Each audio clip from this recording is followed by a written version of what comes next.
Hey guys, welcome to another video, and this is the part 2 of week 7. So let's start the topic. Now our first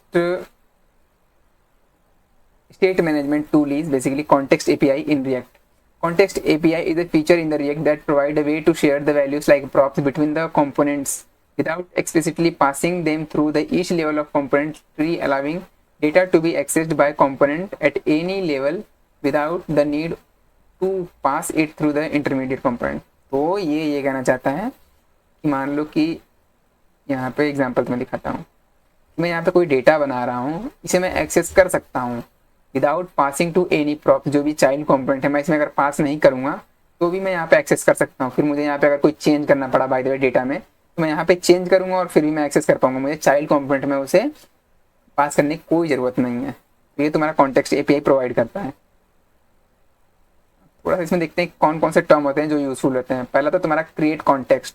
create context तुम्हारा एक context define करता है, जहाँ की सभी हम लोग एक तरीके से ग्लोबल कॉन्टेक्स्ट कह सकते हैं। ग्लोबल कॉन्टेक्स्ट डिफाइन करता है, या तो स्टोर कह सकते हैं कि वहाँ पे सभी वैल्यू हम लोग स्टोर करते हैं क्रिएट कॉन्टेक्स्ट में। और वहाँ जैसे मुझे अगर एक्सेस करना है फिर मैं एक्सेस करता हूँ, कोई भी पेरेंट कॉम्पोनेंट या चाइल्ड कॉम्पोनेंट उसे एक्सेस कर सकता है। मुझे बस यहाँ पे स्टोर में चेंज करना पड़ेगा, यहाँ पे जो कॉन्टेक्स्ट एपीआई होगी यहाँ पे चेंज करना पड़ेगा, ना कि किसी चाइल्ड में या पेरेंट में। देखो यहाँ पे क्रिएट कॉन्टेक्स्ट है। Create context function is used to create the context. It return an object with two components provider and consumer. तो ये दो चीज रिटर्न करता है क्रिएट कॉन्टेक्स्ट तुम्हारा। मैंने एक तो देखो वैल्यू तुम्हारी स्टोर कर दी क्रिएट कॉन्टेक्स्ट में, उसके बाद प्रोवाइडर होता है जो वो होता है जो तुम्हारा प्रोवाइड करता है वैल्यू, और कंज्यूमर वो होता है जिससे मैंने कोई वेरिएबल इनिशियलाइज किया है यहाँ पे क्रिएट कॉन्टेक्स्ट में। तो वो वेरिएबल वैल्यू तुम्हारी स्टोर हो गई। अब प्रोवाइडर कौन सा बन रहा है, जो ऐप उसको जो ऐप उसको डिस्ट्रीब्यूट करेगा वो प्रोवाइडर की तरह काम करेगा। और जो जो ऐप ने जो कंपोनेंट उसको डिस्ट्रीब्यूट करेगा तो प्रोवाइडर की तरह काम करेगा, एक तरीके जैसे पेरेंट कंपोनेंट कह सकते हैं। और कंज्यूमर वो होगा जो उसको कंज्यूम करेगा। देखो यहाँ पे हम लोग कॉन्टेक्स्ट कैसे क्रिएट करते हैं, उसके लिए हम लोग का सिंटेक्स होता है context my context is equal to, यहाँ पे वेरिएबल इनिशियलाइज किया हुआ है रिएक्ट डॉट कॉन्टेक्स्ट करके मैं इनिशियलाइज कर सकता हूँ अपने कॉन्टेक्स्ट को। उसके बाद प्रोवाइडर में क्या है कि मैं माई कॉन्टेक्स्ट डॉट प्रोवाइडर जो मैंने यहाँ पे बनाया, एक कॉम्पोनेंट मैंने बनाया है, सॉरी यहाँ पे माई कॉन्टेक्स्ट जो मैंने बनाया है यहाँ पे मैं वैल्यू पास कर रहा हूँ। अभी तो मैं दिखाता हूँ, रुको। मैं बस यहाँ पे ओवरऑल समझ लो कि प्रोवाइडर वो होता है कि जो प्रोवाइड करता है, और कंज्यूमर वो होता है जो कंज्यूम करता है वैल्यूज को।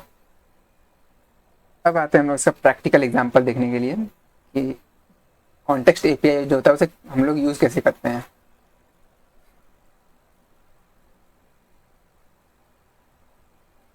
तो उसके लिए पहले मैं यहाँ पे कंपोनेंट बंद कर देता हूँ और यहाँ पे मैं एक फोल्डर बना लेता हूँ कॉन्टेक्स्ट करके। उसके लिए मैंने एक फोल्डर बनाया है ऐप कॉन्टेक्स्ट करके। अब देखो यहाँ पे मुझे पहले यहाँ पे कॉन्टेक्स्ट क्रिएट करना पड़ता था, बताऊँ तो मैं देखो ये रहा जो तुम्हारा बता रहा है कि पहले मुझे कॉन्टेक्स्ट जो है वो क्रिएट करना पड़ रहा है। मैंने पहले क्या किया है, यहाँ पे अपना कॉन्टेक्स्ट क्रिएशन किया है कि एक स्टोर में बना रहा हूँ, सिंपल तरीके से समझ सकते हो। मैं यहाँ पे कॉन्टेक्स्ट क्रिएट कर रहा हूँ और यहाँ पे उसके नीचे एक फंक्शन लिख रहा हूँ, ठीक है। एक्सपोर्ट करके export context app contact provider, और उसमें चिल्ड्रन पास कर रहा हूँ कि ऐप कॉन्टेक्स्ट के अंदर जो भी चिल्ड्रन होंगे, मतलब अगर मैं यहाँ पे कोई कॉम्पोनेंट लिखता तो वो तुम्हारा चिल्ड्रन में आता। तो जो भी चिल्ड्रन होंगे वो सब ये जो होगा, ये जो मैंने यहाँ पे वेरिएबल इनिशियलाइज किया हुआ है, स्टेट इनिशियलाइज किया हुआ है, इसको एक्सेस कर सकते हैं। देखो यहाँ पे मैंने काउंट वेरिएबल स्टेट इनिशियलाइज किया है, उसके बाद नेम, उसके बाद थीम, और तीनों को मैंने डिफॉल्ट वैल्यू दे रखी है। पहले का 0, दूसरे को कोड प्लस और तीसरे को लाइट। और यहाँ पे मैंने एक हैंडलर बना रखा है टॉगल थीम करके। वो क्या कर रहा है कि जो भी तुम्हारी प्रीवियस थीम होगी उसको चेंज कर रहा है। प्रीवियस थीम अगर तुम्हारी लाइट है तो उसे डार्क बताएगा, सॉरी अगर लाइट है तो डार्क, और डार्क है तो लाइट बताएगा उसे। तो तुम समझ सकते हो, थोड़ा तो फंक्शन में लिखा। उसके बाद मैं क्या कर रहा हूँ, जो मैंने यहाँ पे वैल्यू बनाई है सब, यहाँ पे काउंट, नेम, थीम और यहाँ पे टॉगल थीम। तो मान लो कि अब मुझे इसे एक्सेस करना है किसी भी कॉम्पोनेंट में चाहता हूँ। तो अगर मैं इसे पास नहीं करना चाहता हूँ चाइल्ड कॉम्पोनेंट में, देखो मैं क्या करता हूँ कि ऐप कॉन्टेक्स्ट जो मैंने यहाँ पे ऊपर बनाया है, तो इसमें मैं as a provider context dot provider उसमें वैल्यू लिखूंगा। उसके बाद मैं जो भी वैल्यू मुझे डालनी है यहाँ पे मैं इसे पास कर दूंगा, नेम, काउंट, टॉगल, थीम, जो भी मैं यहाँ पे वेरिएबल भेजना चाहता हूँ, मतलब दूसरे यूज कर सकें, मैं यहाँ पे पास कर दूंगा। यहाँ पे मैं डायरेक्ट ऐसे भी लिख सकता हूँ कि वैल्यू लिखूंगा इज इक्वल टू, उसका जो भी वैल्यू यहाँ पे मैंने नेम लिखा है, यहाँ पे name count, sorry, count UGG toggle theme comma THEME ऐसे लिख के और मैं यहाँ पे सीधा वैल्यू लिख दूंगा, कोई दिक्कत नहीं, ये ऐसे भी काम कर जाएगा। बट मैं पहला तरीका अपना रहा हूँ। तो ये रहा। तो मैंने क्या किया है, अब शुरू समझो फिर से। मैंने पहले कॉन्टेक्स्ट क्रिएट किया यहाँ पे, फिर एक प्रोवाइडर करके कंपोनेंट बना रहा हूँ जिसमें मैंने सभी चीज़ें इनिशियलाइज की हुई है। उसके बाद ऐप कॉन्टेक्स्ट, जो मैंने यहाँ पे कॉन्टेक्स्ट बनाया था, उसमें एज ए प्रोवाइडर सभी वैल्यू मैं यहाँ पे भेज रहा हूँ ताकि जो भी वैल्यू हो दूसरे एक्सेस कर सके। मतलब उसके चिल्ड्रन जो भी होंगे ऐप कॉन्टेक्स्ट में जो भी चिल्ड्रन होंगे, चिल्ड्रन ये कहाँ से आ रहे हैं, यहाँ से आ रहे हैं। तो ये रहा चिल्ड्रन मैंने पास किया है। अब देखो ये चिल्ड्रन जो ऐप कॉन्टेक्स्ट में ये कहाँ से आ रहा है, तो मैं तुम्हें दिखाता हूँ। index.js में चलते हैं। ये देखो ऐप कॉन्टेक्स्ट प्रोवाइडर को मैंने रैप किया हुआ है ऐप में, तो ये चिल्ड्रन यहाँ से आ रहा है। ऐप कॉन्टेक्स्ट प्रोवाइडर में जो भी तुम्हारा कॉम्पोनेंट होगा वो एज ए चिल्ड्रन ही शो करेगा। तो मैंने यहाँ पे क्या किया, वही लिखा है कि एज ए चिल्ड्रन जो तुम्हारा ऐप कंपोनेंट यहाँ पे आ रहा है। अब ऐप कंपोनेंट के अंदर जितने भी तुम्हारे कंपोनेंट में लिस्टेड करूँगा सब लोग इस वेरिएबल का यूज़ कर पाएंगे, काउंट का, नेम का, थीम का और टॉगल थीम का। अब देखो मैंने यहाँ पे प्रोवाइडर में वो वैल्यू डाल दी है। अब देखो मुझे इसे कंज्यूम करना है। अभी तक तो मैंने क्या किया है, कॉन्टेक्स्ट क्रिएट किया है और प्रोवाइडर में वैल्यू भेजी है। अब मैं चलता हूँ ऐप, पहले index.js में देखता हूँ कि मैंने यहाँ पे ऐप कॉन्टेक्स्ट मैंने रैप किया हुआ है। उसके बाद app.js में चलता हूँ, यहाँ क्या लिखा है कॉम्पोनेंट में। अब देखो इस ऐप कॉम्पोनेंट में मैंने यहाँ पे जब मुझे वैल्यू कोई एक्सेस करनी होती है प्रोवाइडर से, तो मुझे एक हुक का यूज़ करना पड़ता है, यूज़ कॉन्टेक्स्ट हुक का। मैंने यहाँ पे उसे इंपोर्ट किया हुआ है, देखो use context hook from the react. मतलब अब यहाँ पे मैं क्या लिख रहा हूँ, थीम और टॉगल थीम, मैं दो चीज़ एक्सेस कर रहा हूँ। इसमें से यहाँ पे कॉन्टेक्स्ट का नाम होगा ऐप कॉन्टेक्स्ट, जो मैंने यहाँ पे इनिशियलाइज किया हुआ है। देखो ऐप कॉन्टेक्स्ट जो मैंने इनिशियलाइज किया हुआ है और इसमें वैल्यू डाली है, इसी में से मैं वैल्यू निकाल रहा हूँ। मैं यहाँ पे वैल्यू, यहाँ पे कॉन्टेक्स्ट का नाम होगा, इसी में से मैं वैल्यू कौन कौन से निकाल रहा हूँ, थीम और टॉगल थीम। और यहाँ पे मैं उसी को डिस्प्ले करूँगा। दिस इज कॉम्पोनेंट, पहले मैंने एक डिव बनाया है सिंपल सा, उसमें थीम शो कर रहा हूँ जो मैं ऐसे निकाल रहा हूँ।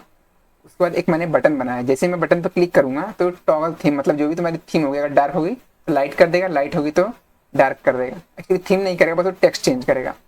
उसके बाद मैंने एक प्रोफाइल कॉम्पोनेंट बनाया है, मतलब नेस्टेड कॉम्पोनेंट। देख सकते हो मैं कैसे, एक पेरेंट, उसके अंदर चाइल्ड, ये कॉम्पोनेंट है। पहले तुम्हारा ऐप कॉम्पोनेंट था, यहाँ पे देखोगे तो ये तुम्हारा ऐप कॉम्पोनेंट था एक, जो कि कॉन्टेक्स्ट प्रोवाइडर में रैप है। उसके बाद ऐप में गया हूँ तो मैं एक प्रोफाइल कॉम्पोनेंट यूज़ कर रहा हूँ एज ए चाइल्ड। अब मैं प्रोफाइल कॉम्पोनेंट में जाता हूँ, देखो ये मैंने प्रोफाइल कॉम्पोनेंट बना रखा है। अब प्रोफाइल में क्या कर रहा हूँ, यहाँ भी मुझे काउंट और नेम निकालना है, जो मैंने यहाँ पे ऐप कॉन्टेक्स्ट में बना रखा है। काउंट और नेम मुझे उसे यूज़ करना है, तो मैं यहाँ पे यूज़ कॉन्टेक्स्ट का यूज़ कर रहा हूँ। और यहाँ पे कॉन्टेक्स्ट का नाम, ये कॉन्टेक्स्ट का नाम यहाँ पे इसलिए देना है कि मान लो तुमने एक से ज़्यादा कॉन्टेक्स्ट बना रखे हैं, तो कौन से कॉन्टेक्स्ट में से तुम वैल्यू निकालना चाहते हो, तो इसलिए यहाँ पे हम लोग कॉन्टेक्स्ट का नाम दे रहे हैं, काउंट नेम। अब मैं यहाँ पे उसको डिस्प्ले करूँगा, दिस इज प्रोफाइल कॉम्पोनेंट, यहाँ पे नेम डिस्प्ले कर रहा हूँ और यहाँ पे काउंट। अब हम लोग चल के इसे देखते हैं, डायरेक्ट सेव कर लेता हूँ उसको। तो डिस्प्ले में कुछ कैसा शो रहा है, पहला मेरा यहाँ पे दिस कॉम्पोनेंट शो रहा है। मैं तुम्हें डेटा दिखाता हूँ पूरा, app.js में चलता हूँ, क्या शो रहा है यहाँ पे, क्या शो रहा है, दिस इज कॉम्पोनेंट। उसके बाद थीम शो होगी जो मैंने यहाँ से निकाली है। तो थीम क्या है तुम्हारी, थीम लाइट है। उसको मैं क्लिक करूँगा, यहाँ पे मैंने क्या बटन बना रखा है, जैसे मैं क्लिक करूँगा यहाँ पे तो तुम्हारा जो भी होगा थीम वो भी टॉगल हो जाएगी। अगर लाइट है तो डार्क हो जाएगी, डार्क है तो लाइट हो जाएगी। उसका मैंने तुम्हारा कॉन्टेक्स्ट में लिखा था, ऐप कॉन्टेक्स्ट में इसका सोल्यूशन में, सॉरी इसका हैंडल लिखा, ये रहा देखो। जो भी प्रीवियस थीम होगी, अगर लाइट है तो डार्क और डार्क है तो लाइट, ये तुम्हारा हो जाएगा। ये देखो मैं क्लिक कर रहा हूँ, ये देखो चेंज हो रहा है, मतलब टॉगल हो रहा है, डार्क है तो लाइट और लाइट है तो डार्क, कैसे चेंज हो रहा है। अब उसके बाद मैंने उसके नीचे क्या एक कोड लिखा था, प्रोफाइल का शायद मैंने कोड लिखा था। चलते हैं app.js में, यहाँ पर एक बटन बनाया, उसके नीचे मैंने प्रोफाइल कोड लिखा, प्रोफाइल कॉम्पोनेंट बनाया। प्रोफाइल में चलते हैं, प्रोफाइल में मैंने नेम और काउंट शो किया हुआ है। दिस इज प्रोफाइल कॉम्पोनेंट लिख के उसके अंदर नेम और काउंट, देखो यहाँ पे लिख के आ रहा है दिस इज प्रोफाइल कॉम्पोनेंट, और यहाँ पे नेम कोड प्लस और काउंट 0। तुम देखो ऐप.कॉन्टेक्स्ट में यही चीज़ें लिखी हुई हैं, काउंट में 0 इनिशियलाइज किया हुआ है और नेम में यहाँ पे कोड प्लस लिखा हुआ है। तो ऐसे तुम यूज़ कर सकते हो अपना कॉन्टेक्स्ट API। एक बार फिर से मैं रिवाइज कराता हूँ, देखो यहाँ पे सबसे पहले मुझे कॉन्टेक्स्ट क्रिएट करना हो रहा है जो मैंने यहाँ पे क्रिएट किया हुआ है। उसके बाद मैं कंपोनेंट क्रिएट कर रहा हूँ जिसमें कि मैं जो भी वैल्यू इनिशियलाइज करनी है इनिशियलाइज कर रहा हूँ और उसे ऐप कॉन्टेक्स्ट में यहाँ पे पास कर दे रहा हूँ एज ए प्रोवाइडर। अब उसको जो जहाँ भी मुझे यूज़ करना है उसके बाद याद रखना जो तुमने ये प्रोवाइडर बनाया है ये कंपोनेंट उसको रैप करना है ऐप कंपोनेंट के अंदर। index.js में जाता हूँ, मैंने उसे रैप किया हुआ है सिंपल यहाँ पे ऐप कंपोनेंट को, ताकि जो भी इसके अंदर चिल्ड्रन आएंगे, देखो यहाँ पे जो भी इसके अंदर चिल्ड्रन आएंगे वो इसे एक्सेस कर सकें। उसके बाद मुझे जहाँ भी एक्सेस करना है, जैसे कि मैंने प्रोफाइल कंपोनेंट में एक्सेस किया हुआ है इसे, तो मुझे यहाँ पे यूज़ कॉन्टेक्स्ट हुक का यूज़ करना पड़ेगा और यहाँ पे कॉन्टेक्स्ट का नेम और यहाँ पे जो भी तुम्हें स्टेट जो भी तुम्हें इंपोर्ट करना है सिंपल, और यहाँ पे उसे शो कर दो। तो ऐसे तुम यूज़ कर सकते हो अपने कॉन्टेक्स्ट एपीआई को। तो थोड़ा थियोरेटिकल पोर्शन हम लोग देख लेते हैं कि मतलब इसके एडवांटेजेस क्या क्या हैं इसको यूज़ करने के। अवॉइड द प्रॉप डीलिंग, जैसे कि तुम अब तक जो पास करते आ रहे थे पेरेंट से कंपोनेंट चाइल्ड में जो प्रॉपर्टीज थी प्रॉप्स थे और चाइल्ड से ग्रैंड चाइल्ड कंपोनेंट में, वो तुम्हें नहीं करना पड़ा। तुमने एक सीधा स्टोर बना रखा है, वहाँ तुम सभी कंपोनेंट से चाइल्ड एक्सेस कर रहे हो डेटा को simple. Context API eliminate the need to passing the props through the intermediate component, making the code cleaner and more maintainable. Global state. It allow you to manage the global state that can be accessed component across the application। वही मैंने बता रखा है कि एक global state में तुमने define कर दिया ऐप कॉन्टेक्स्ट की तरह, और तुम वहाँ सीधा सभी वैल्यू फेच कर रहे हो जो भी तुम्हें वेरिएबल स्टेट में फेच करनी है। अब इसमें प्रॉब्लम क्या आती है इसको यूज़ करने का, देखो when using the context API, update to context can trigger the re-render of all the components that consume the context, even if the specific data they need hasn't changed। देखो अब क्या होता है कि जब तुम context API यूज़ करते हो तो ये re-rendering की प्रॉब्लम इसमें आती है कि अगर तुम उस तुम्हारा डेटा चेंज नहीं हो रहा, अगर तुम उसे यूज़ कर रहे हो और अगर वो चेंज नहीं हो रहा तो फिर भी तुम्हारा re-render होगा, यहीं पे हम बता रहा है। This can be potentially lead to the unnecessary re-render and impact the performance of the application। To mitigate this developer can use the technique such as memorisation, जैसे कि तुम इसको कम करने के लिए यूज मेमो हुक का यूज कर सकते हो और react.memo, और prevent unnecessary re-render of the component they need depend on the changes in the context. उसके लिए तुम्हें मतलब कॉन्टेक्स्ट डिफाइन करना पड़ेगा और देखना पड़ेगा क्या क्या चेंजेस हो रहे हैं, वहाँ पे मेमो हुक का यूज़ करना पड़ेगा एक तरीके से। उसके अलावा अगर स्टेट मैनेजमेंट के हम लोग देखा जाए